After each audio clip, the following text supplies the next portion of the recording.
साचो सतराम सचे सतराम समझायो।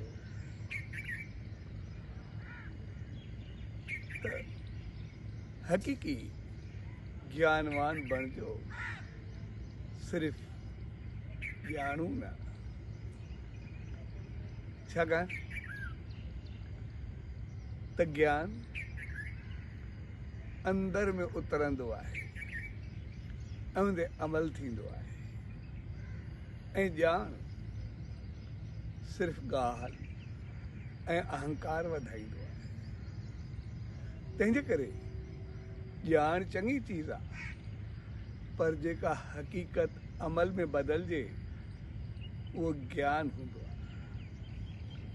ऐं बग़ैर ज्ञान जे अमल जे ॼाण सिर्फ अहंकार बणिजी वियो।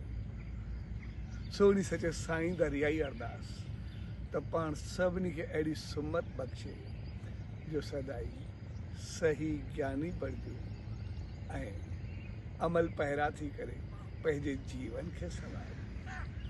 साचो सतराम, साचो सतराम, साचो सतराम।